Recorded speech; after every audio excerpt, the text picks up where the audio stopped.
J'ai à cœur ce matin de continuer dans la suite.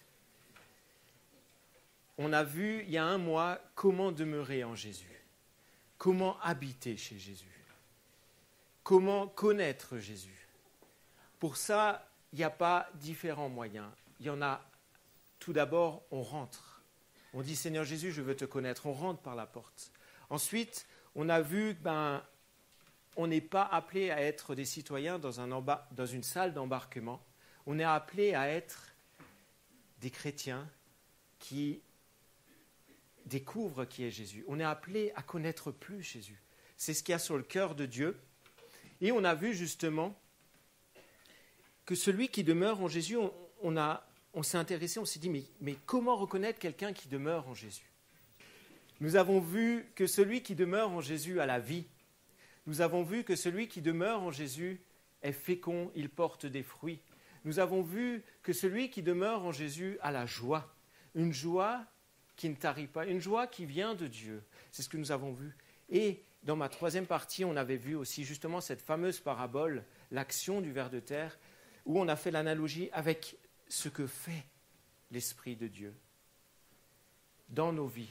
Et ce matin, mon thème est, j'aimerais décrire plus profondément, mais qu'est-ce que c'est l'assistance du Saint-Esprit ? Est-ce que cela ne vous est jamais arrivé ? Vous voyez le chantier dans vos vies, ou bien vous rentrez à la maison et vous avez une dure journée et puis vous avez un tas de vaisselle ici et vous vous dites « mais comment je vais arriver ? J'ai plus la force ». Ou alors vous voyez la poussière qui s'accumule. Alors certains vont peut-être la mettre sous le tapis pour ne pas voir, mais vous dites « j'ai plus la force ». Et parfois dans nos vies c'est un peu la même chose, on n'a plus la force, on se dit « mais j'y arriverai pas ». On se donne des bonnes résolutions, des résolutions qui je crois, je veux lire ma Bible, je veux prier, je veux prendre du temps avec Dieu, et puis on n'y arrive pas, et on est découragé. Et vous savez pourquoi ? Parce que j'ai tellement l'impression que souvent on veut gravir l'Everest. Mais vous savez comment on veut gravir l'Everest ? Avec des ballerines. Combien de temps vous allez réussir ? Combien de kilomètres allons-nous réussir à gravir l'Everest avec des ballerines ? Dites-moi. J'espère que vous avez des bons pieds, parce que vos pieds risquent d'être endommagés. On essaye avec nos propres forces. Un peu comme ce voyageur. C'est une histoire qui m'est revenue, que je lisais dans Tournesol. J'étais très jeune à cette époque-là. Un voyageur là qui est au bord de la route avec un gros sac, très lourd. Et là, il y a quelqu'un qui vient avec un chariot, cheval et chariot, et lui dit « mais vous aidez ». On verra ça en deux parties. On verra le Saint-Esprit, l'assistance du Saint-Esprit dans nos vies personnelles, mais aussi dans l'Église. Et on verra également comment entretenir ma relation avec Dieu, comment vivre cette dimension avec l'Esprit de Dieu. J'aimerais prier, qu'on puisse vraiment fermer nos yeux. Seigneur Jésus, j'aimerais tant te remercier pour ce temps, j'aimerais te remercier pour cette occasion que l'on a de pouvoir parler de toi. Un dimanche de plus, un jour de plus où plusieurs t'élèvent et célèbrent ton nom. Puisse vraiment nos cœurs élever ton nom. Et j'aimerais simplement prendre autorité sur tout raisonnement, sur toute idée préconçue, sur tout ce qui empêche les gens de voir et de dire que la lumière de Dieu, la parole de Dieu, fasse son œuvre. Dans le nom de Jésus, j'ai prié. Amen. Dans Jean 14, on voit la chose suivante. Jean 14, verset 17. Il est dit « l'esprit de la vérité, que le monde ne peut pas accepter parce qu'il ne le voit pas et ne le connaît pas. Mais vous, vous le connaissez, car il reste avec vous et il sera en vous. » L'Esprit de Dieu ne peut être reconnu par les gens du monde. L'Esprit de Dieu, c'est normal, puisqu'il n'est pas chez ces personnes. Par contre, nous qui avons accepté Jésus, nous qui connaissons Jésus, nous sommes censés le connaître. Qu'est-ce que ça veut dire ? Ça veut dire la chose suivante, c'est que Le Saint-Esprit est en nous, et c'est pourquoi on n'est pas orphelin. Ça veut dire quoi? Ça veut dire simplement qu'il habite en nous. Alors tourne-toi vers ton voisin et dis-lui, je suis le temple du Saint-Esprit, donc je vais arrêter de t'embêter, je vais travailler à ma sanctification, je veux te faire plaisir. Tourne-toi vers ton voisin et dis-lui ça. Ne dis pas, tu es le temple du Saint-Esprit et aide-moi, rassure-moi, arrête de m'embêter. Dis-lui, je vais travailler avec lui. Allez, engagez-vous. Moi, j'ai la chance, je n'ai pas mon épouse, je ne peux pas lui dire.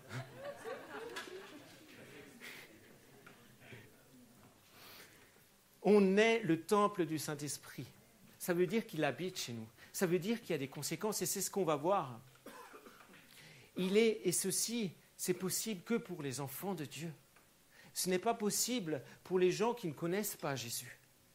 C'est impossible. Seuls ceux, bien sûr, nous sommes tous ces créatures, tous, et il nous aime tous en tant que créatures.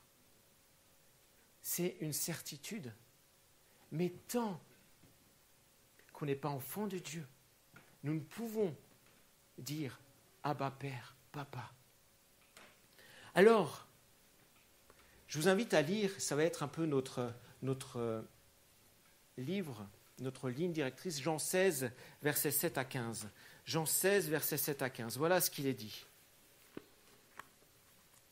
Le contexte, Jésus va bientôt partir, il donne ses dernières instructions, recommandations, ses derniers encouragements à ses disciples. Et il va leur dire, mais il est avantageux pour vous que je m'en aille. Vous êtes d'accord avec ça? Mais pourquoi? Attends, moi j'aurais voulu être avec Jésus. On dit tous oui parce qu'on est bien, on croit à ce que nous dit nous Dieu, c'est bien. Mais moi, pourquoi il est avantageux que Jésus soit parti? Pourquoi?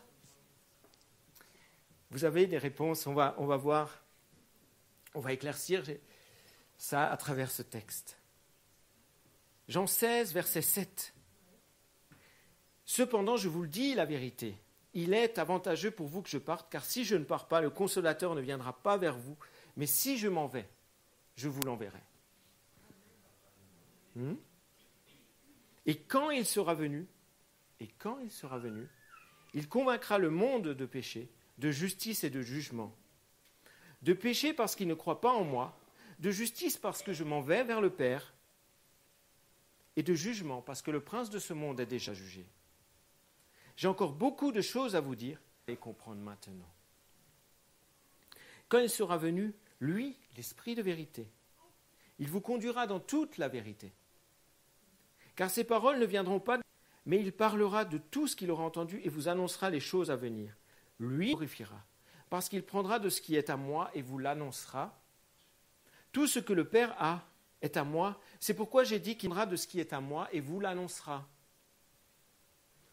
Jusque-là, on va s'arrêter là. Pourquoi Jésus a dit, il est avantageux que je m'en aille? La première des raisons, c'est que l'Esprit Saint, comme on a pu le voir, il va nous assister pour comprendre ce que Dieu veut. On a pu le voir avec notre ami le ver de terre. Qu'est-ce qu'il va faire? Il va rendre assimilables les feuilles. Il va les transformer pour que ça puisse être assimilable par les plantes, pour qu'ils puissent se nourrir. L'Esprit Saint est là pour nous enseigner. Il est là pour nous faire comprendre ce que Dieu veut. Pourquoi? Parce que nos pensées, vos pensées, mes pensées, ne sont pas celles de Dieu. Ésaïe 55. Ce n'est pas nos pensées qui doivent être la ligne directrice, c'est les pensées de Dieu. Alors, comment, si on imagine qu'il y a autant de barrières entre nous et une fourmi, comment est-ce que la fourmi peut penser comme moi et moi je pourrais penser comme Dieu, sachant que la barrière elle est encore plus grande? Comment est-ce possible? Simplement parce qu'il y a l'Esprit de Dieu. Parce que le danger, c'est ce que l'on croit connaître. Or, la Bible dit que nous avons la pensée obscurcie. On ne peut saisir les choses de Dieu si ce n'est par l'Esprit Saint. Dans 1 Corinthiens 2, on ne peut saisir les choses de Dieu si ce n'est par l'Esprit Saint. Vous savez ce que ça veut dire, ça? Ça veut dire que si l'Esprit Saint ne vient pas nous aider, on ne comprend pas. Pourquoi est-ce que Jésus, à un moment donné, a dit à Pierre, il a demandé à ses disciples, il a dit, mais pour vous, qui je suis? Enfin, il a même commencé, pour les autres, qui je suis? Ah, les uns disent que tu es un prophète, les autres disent que tu es Jean-Baptiste. Et puis alors, Jésus va lui dire, mais pour vous, qui je suis? Et Pierre va dire, mais tu es le Fils de Dieu. Et là, Jésus va dire quelque chose. Tu es heureux, Pierre, parce que cela t'a été révélé. Nous avons besoin de l'Esprit Saint pour vivre dans la révélation. Exemple, prenons un exemple concret. L'amour de Dieu. Dans Romains 5,5, il est dit « L'espérance ne trompe pas, parce que l'amour de Dieu est répandu dans nos cœurs par le Saint-Esprit qui nous a été donné. » Comment est-ce qu'on vit l'amour de Dieu? Ce texte nous dit, et vous pouvez aussi lire dans Éphésiens 1, pour comprendre la profondeur, la largeur, la longueur de l'amour de Dieu, c'est par l'Esprit Saint qui nous a été donné. Comment voulez-vous expliquer l'amour de Dieu à quelqu'un qui a été abusé? Comment voulez-vous, vous-même, si vous avez vécu une enfance où c'était difficile, ou par exemple, je dis n'importe quoi, votre père, ou bien votre mère était dure. Et là, on va vous dire, mais Dieu est pour vous un père. Qu'est-ce que vous allez faire? Vous allez, on rembobine, on se dit, ah, c'est pour moi un père, donc ça veut dire que... Non. Enfin oui, c'est comme ça. Mais grâce à l'Esprit de Dieu, on peut comprendre. C'est grâce. Comment pouvons-nous comprendre? Mais c'est vrai, souvent, quand on parle aux gens, ils disent, mais si Dieu existe, pourquoi la guerre? Si Dieu existe, pourquoi des enfants sont tués, sont abusés? Pourquoi? Mais c'est une question tout à fait légitime. Mais eux, ils se posent la question, mais parce qu'ils n'ont pas la révélation de Dieu. Et nous, on se dit, mais attends, on sait pourquoi. Qu'est-ce qui se passe? D'où l'importance de passer du temps avec l'Esprit de Dieu pour comprendre l'amour de Dieu. Et ça, c'est vrai pour l'amour de Dieu, mais c'est vrai pour sa justice, c'est vrai pour d'autres thèmes. On a besoin de celui qui a écrit la parole de Dieu. Quand vous lisez une carte, vous allez en randonnée, d'accord? Qu'est-ce que vous faites? Cherchez le nord. Vous allez vous avez déjà commencé à voir l'échelle, parce que voilà, vous vous dites, ah ouais, j'ai juste la force de marcher peut-être 5 km. Vous allez déjà voir l'échelle pour savoir si le petit bout là, il convient à vos forces, d'accord? Puis après, vous allez commencer à vous dire, ah ben là, il y a un point d'eau, vous allez regarder ce qu'on appelle la légende. C'est pareil quand vous lisez un roman. Qui de mieux peut vous expliquer le roman que celui qui ne l'a écrit? Blaise Pascal dira, Dieu est le seul qui parle bien de Dieu. Eh oui. C'est pourquoi on a besoin de l'Esprit de Dieu quand on lit la parole de Dieu. Sinon, ça va devenir dangereux. Ça risque de devenir dangereux. Actuellement, j'ai écouté une émission sur Phare FM. Et puis, il parlait des fois où la Bible a été citée, je ne dirais pas où exactement, a été citée dans un lieu politique, une assemblée politique. Et par là, dans cette assemblée politique où ça a été parlé, il y a une personne qui a utilisé l'image de la Bible pour montrer, elle a utilisé des guerres dans l'Ancien Testament, pour montrer combien, c'était l'analyse de l'émission, pour montrer combien, écoutez bien, la religion chrétienne peut aussi appeler à la guerre. Alors, c'est très humaniste. On peut se dire, oui, c'est vrai.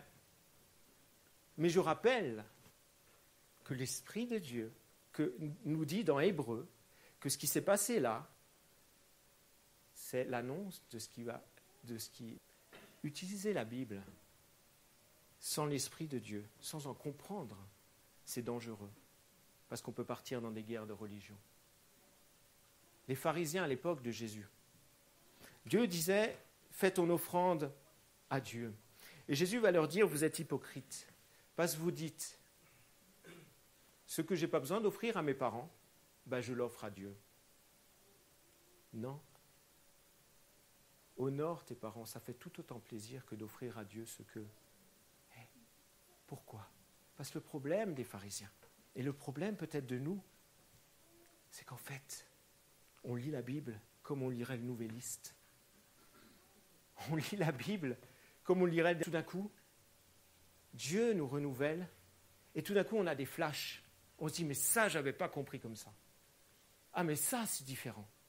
Ah, mais tu veux vraiment dire ça ? Mais moi qui a vécu, qui a été enseigné comme ça, tout petit, et là, ah, mais attends. C'est ça que tu veux dire, on a des flashs, parce que l'Esprit de Dieu renouvelle notre intelligence. Et encore une fois, Dieu seul parle bien de Dieu. Pascal, Dieu seul parle bien de Dieu. Deuxième point, le Saint-Esprit nous assiste dans la révélation de qui est Jésus. Quelque chose qui est très intéressant, c'est dans 1 Corinthiens 12, 3. 1 Corinthiens 12, 3, il est dit, c'est pourquoi, c'est l'apôtre Paul qui parle, il dit, c'est pourquoi je vous le déclare, personne, s'il parle par l'Esprit de Dieu, ne dit Jésus est maudit. Écoutez la suite. Et personne ne peut dire que Jésus est le Seigneur si ce n'est par le Saint-Esprit. Jean 16, 13 à 14, on l'a lu. Quand le défenseur sera venu, l'Esprit de vérité, il vous conduira dans toute la vérité. Qui a dit « Je suis la vérité » ? C'est Jésus. L'Esprit de Dieu nous conduit dans toute la vérité. Il nous conduit où ? Vers Jésus. Car il ne parlera pas de lui-même, mais il dira tout ce qu'il aura entendu et il vous annoncera les choses à venir. Il révélera quoi ? Il révélera la gloire de Jésus. Parce qu'il prendra de ce qui est à moi et vous l'annoncera. Il prendra de ce qui est à Jésus et nous l'annonce. Que veut dire ce texte ? Notamment 1 Corinthiens 12, 3. Ça veut dire que personne ne pèse. Vous connaissez cette histoire ? Voilà le peuple qui râle, et puis il n'y a pas d'eau. Et puis Dieu va dire à Moïse, tape sur ce rocher et il y a de l'eau qui est sortie. Qu'est-ce que ça signifie pour vous ? L'histoire, c'est un beau miracle. C'est ce qu'on appelle, notamment, de moi sortiront des fleuves d'eau vive, pierre angulaire. Mais quand on lit l'Ancien Testament comme ça, quand on lit et qu'on demande à Dieu, mais Seigneur, parle-moi, eh bien, ça change tout, ça change la perspective. On se dit, ah mais l'Ancien Testament ou bien la première révélation, ce qu'on veut, il a été le flyer, Jésus. C'est ce que Hébreu nous dit, on a entendu pour que ça nous serve d'exemple. Ça nous a été annoncé. Combien c'est important aussi de lire l'ensemble et tout ça grâce à l'aide de Dieu qui parle lui seul de Dieu. Bien. Si vous prenez le psaume 22 c'est impressionnant. Je vous invite à le lire, on ne va pas le lire là, mais je vous invite à le lire à 22. Les détails que vous imaginez, c'est impressionnant. C'est comme si David, il était là au pied de la croix et puis il voyait ce qui se passait. Parce que l'Esprit Saint lui a révélé les choses. L'Esprit Saint compte Jésus. Sans l'assistance du Saint-Esprit, on ne peut connaître Jésus. Il va tout centrer. Jésus, il va le ramener. Jésus qui est le mystère caché de Dieu. 1 Corinthiens 2 toujours. Lisez aussi ce texte, psaume 22, 1 Corinthiens 2. Le Saint-Esprit va aussi nous annoncer le texte, on l'a vu, il va nous annoncer les choses à venir. Car il y a toujours cet aspect de Dieu qui révèle les choses à ses enfants. Ça, je trouve magnifique. Et pas, hier soir, j'ai partagé aux jeunes qu'on peut être dans la vie comme une boule de flipper. On va à droite, on cogne à droite, on cogne à gauche, et on va dans tous les sens et on perd la tête, on ne sait plus où on en est. Mais avoir cette assistance, passer du temps avec Dieu, ça nous permet d'être stable. Ça nous permet malgré les circonstances, de voir l'objectif, de voir ce qui nous attend. Et parfois, c'est vrai, c'est caché, mais on a quand même quelque chose qui nous tient. On a le privilège de pouvoir vivre quelque chose de particulier qui est donné à ceux qui se tournent vers Jésus, avoir la pensée de Dieu à l'intérieur, avoir quelqu'un qui vit à l'intérieur de nous. C'est tellement vrai, c'est tellement passionnant. Ensuite, mon autre point, il nous conduit dans la sanctification. Le Saint-Esprit nous conduit dans la sanctification qui apporte la vie. L'image que l'on a de se rendre pur, c'est une image, on va dire, qui est un peu rance, c'est quelque chose de démodé, c'est pas dans le mouvement. Dieu est bon. On préfère se dire Dieu est bon, il va fermer, il va mettre la poussière sous le tapis. Et pourtant, il est dit dans Hébreu, sans la sanctification, personne ne verra Dieu. Prenons un cas concret, juste un cas, un exemple. Comment est-ce que je m'exprime? Dans Éphésiens 4. Éphésiens 4, je vous invite à lire Éphésiens 4, du verset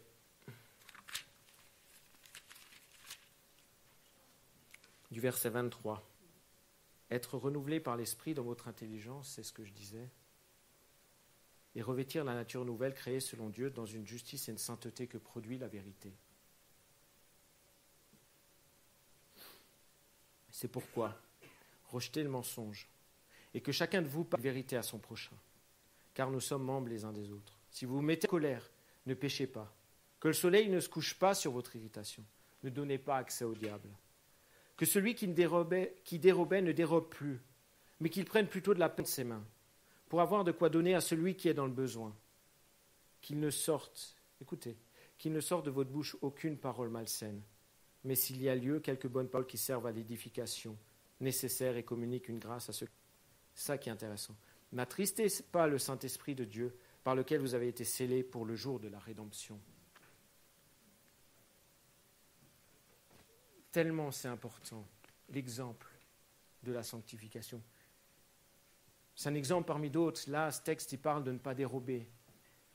Mais comment est-ce que je m'exprime? Alors bien sûr, il y a l'aspect, on a souvent tendance à parler de est-ce que je critique quelqu'un? Non, moi je suis en train de dire comment est-ce que j'utilise des mots grossiers, oui ou non? Vous savez, au Pays de Galles, une petite histoire au Pays de Galles, à l'époque, indication sur marcher par l'esprit. Qu'est-ce que ça veut dire? Qui peut me donner une définition? Marcher par l'esprit. J'aime cette traduction conduit par l'esprit. Vous trouvez ça aussi? Être guidé, être conduit par l'esprit. Vous trouvez ça aussi dans Galates 5, 16 à 25. Juste Galates 5, je vais lire le dernier verset, le verset 25.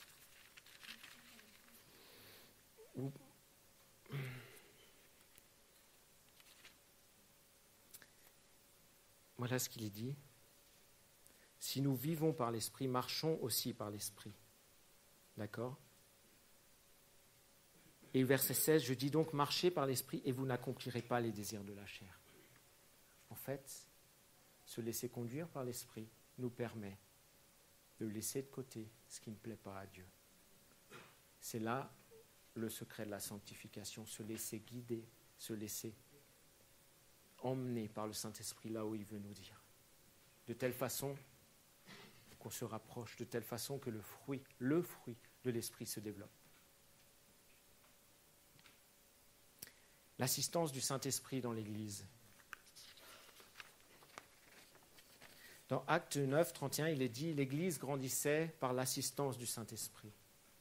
L'Église est appelée à grandir, est appelée à croître au même titre que dans nos vies personnelles. C'est l'objectif, c'est que nous grandissions. Sans l'assistance du Saint-Esprit, l'Église va ressembler à un huissier de justice qui vient là et qui vous dit « Écoutez, aujourd'hui, monsieur, vous n'avez pas payé vos impôts, on va vous retirer tout. » Ou alors, ressembler peut-être à un bébé, vous vous approchez du landau et vous voyez ce bébé. Et en fait, il est tout petit, mais il y a une tête de grand-père ou une tête de grand-mère. Pourquoi ? Parce qu'on n'a pas grandi. Vous imaginez mon petit Kenan, là, dans 10 ans, je ne l'imagine pas avec la même taille, avec une tête de grand-père, avec la barbe d'Antonio, par exemple. On est appelé à grandir physiquement, mais spirituellement. Et c'est ce que le Saint-Esprit fait dans l'Église.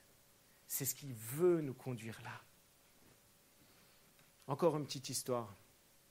J'ai lu hier un témoignage. Voilà qu'un chef de gang se convertit dans une église et puis voilà, il se convertit sincèrement, il vient dans l'église. Puis tout d'un coup, il disparaît. Le pasteur, il était un peu perplexe, il le revoit peu de temps après. Et il va dire, mais pourquoi tu ne viens plus ? Ben, au moins dans le gang où j'étais, on était une famille. Là, je n'avais pas cette impression. L'Esprit de Dieu veut travailler l'Église pour qu'on devienne une famille, pour que les gens se sentent aimés. Non pas pour que l'Église soit un club. Il y en a qui vont faire du foot, il y en a qui vont faire du vélo, il y en a qui vont faire je ne sais pas quoi. Ça reste un club, mais l'Église n'est pas un club. L'Église est appelée à être une famille, la famille de Dieu, avec Jésus au centre. Et grâce au Saint-Esprit, grâce à ça, si on découvre cette dimension, si on le laisse travailler cette dimension, qu'est-ce qui va se passer ? Il va se passer que les gens qui étaient là, elle est morte dans une telle paix. Elle avait quelque chose que moi je ne connaissais pas. Est-ce que vous avez le secret ? Elle dit oui. Venez dans l'église là, venez. Alors il vient dans l'église, c'est un médecin. Et il expérimente la guérison, une guérison. Voilà. Et alors, il prend le pasteur. Après, il se retrouve avec le pasteur dans une voiture sur l'autoroute. Et il veut se convertir sur le champ. Qu'est-ce qu'il fait ? Il se gare sur la bande d'arrêt d'urgence. Et dit, mais je veux donner ma vie à Jésus. Ben, viens, on va prier. Voilà. Et puis, peu de temps après, il y a les policiers qui arrivent. Le policier s'approche. Bonjour, qu'est-ce qui vous arrive ? Ah, ben, on priait justement pour connaître Dieu. Alors, ils sont un peu surpris. Ils lui disent, le premier policier dit à son collègue, écoute, tu vas les faire souffler.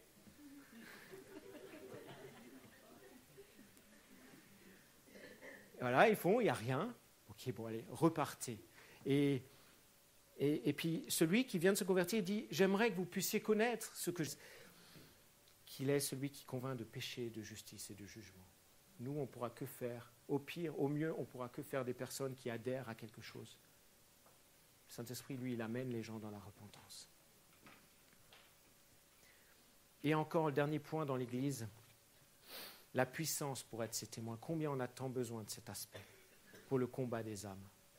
Combien on a tant besoin d'être juste le canal par lequel Dieu peut nous toucher pour amener les âmes à Dieu ?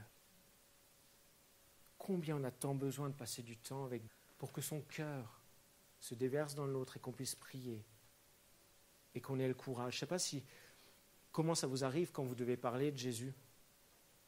Personnellement, j'ai plus de facilité parfois à parler avec. Et je me retrouve devant une personne non chrétienne, je me liquéfie. Et il n'y a plus personne. Parfois on est là. Mais c'est aussi arrivé à Pierre. Et Pierre, il a expérimenté cette grâce où la personne qui doit se liquéfier, ce n'est pas nous, c'est celle qui ne connaît pas Dieu, parce que Dieu l'aime et qui veut amener la personne à la conversion. On a tant besoin de redécouvrir. Acte 1, 8. Car vous recevrez une puissance, mes témoins. Une puissance, et vous serez mes témoins. Puissance, témoin. Parfois, on veut la puissance, mais on ne veut pas être des témoins. Soyons équilibrés. Et j'arrive gentiment à ma conclusion. Entretenir sa relation avec Jésus par le Saint-Esprit, comment ? Faire silence. C'est simple. Téléphone, radio, ordinateur, mais même parfois des réunions bibliques. Parfois, on court à droite, à gauche. Et Dieu veut juste te dire, mais écoute, passe du temps maintenant dans ma présence. Plie. Éphésiens 5 nous dit, ne vous enivrez pas de vin. Je l'ai déjà cité là, il y a un mois. Ne vous enivrez pas de vin, cela mène à la débauche. Soyez au contraire remplis de l'esprit. Dites-vous des psaumes, des hymnes, des cantiques spirituels. chantez et célébrez de tout votre cœur les louanges du Seigneur. Remerciez constamment Dieu le Père pour tout, au nom de notre Seigneur Jésus-Christ. Chantons, soyons des chantres. Dans votre voiture, chantez. Sur votre échelle, chantez. Chantez. Louez Dieu, remerciez-le. Que les gens se disent, mais attends, tu vis des moments difficiles, mais il y a toujours quelque chose pour lequel on peut remercier Dieu. Et être rempli continuellement, c'était mon... Voilà. Donc, être rempli continuellement. Jésus nous a appris à demander. Demandez, si vous voulez vraiment vivre cette communion. Passez du temps et demandez, Seigneur Jésus, que ton Saint-Esprit me conduise. Remplis-moi. Être obéissant et soumis. Mon troisième point. Le respect, la crainte de Dieu. On l'a entendu récemment. Le respect, la crainte de Dieu pour ne pas l'attrister. L'Esprit de Dieu est une personne. Et quand il vient habiter chez nous, il peut être attristé par certaines choses. Et il va nous le dire. Mais ayons le courage de dire, ça je veux nettoyer. Ça je veux enlever. Parce que je veux passer plus de temps avec toi. Et aussi peut-être, il peut être attristé par le manque de respect que l'on a vis-à-vis de Jésus, d'autres personnes. Obéir, accepter ce que Dieu, quand il dit quelque chose, même si c'est douloureux ou pas agréable. Après, s'il nous amène il te dit, mais parle de moi à telle personne. Voilà, essayons d'y aller et demandons l'aide de Dieu. Ou il te dit, va demander pardon à telle personne. Ou encore, ceci, viens dans ma présence, passe du temps avec moi.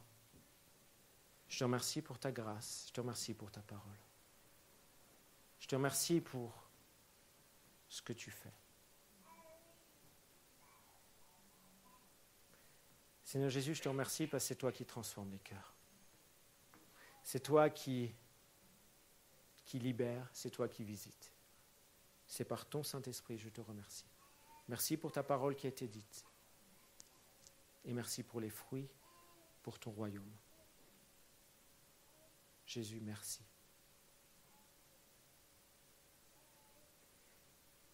Que vraiment l'on puisse redécouvrir toujours plus à nouveau, de passer du temps avec toi. Toujours plus. Et donner notre temps pour toi, pour ton service.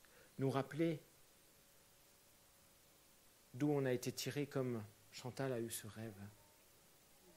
Prêt, afin que toujours plus on passe du temps avec toi.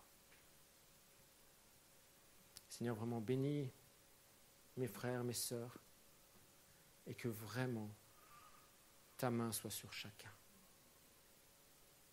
Et s'il y a dans cette salle quelques-uns qui ne connaissent pas Jésus et qui ne comprennent pas ce qui a été dit, j'aimerais juste prier pour toi. Alors, j'aimerais que tu te places devant Dieu et tu dis dans ton cœur, Seigneur Jésus, je veux te connaître. Et j'aimerais juste prier pour toi. Pas besoin de lever la main, reste à ta place, les yeux sont fermés, dis simplement dans ton cœur, je veux te connaître. Si tu es dans cette situation, alors vraiment, j'aimerais prier pour toi. Seigneur Jésus, je te prie pour les personnes qui ne te connaissent pas et je te remercie parce que toi, de les connaître et tu veux te révéler à elles. Je te remercie pour l'action de ton Saint-Esprit à l'instant même. Merci Jésus. Et Seigneur, je te prie pour ceux et celles qui veulent être aussi renouvelés, recevoir plus de toi, passer du temps dans ta présence sans forcément demander, mais juste passer du temps et avoir du plaisir à être avec toi, cette grâce, et qu'ils puissent vraiment redécouvrir une dimension, afin qu'ils grandissent, que l'Église grandisse et que tu sois glorifié dans le nom de Jésus. Amen.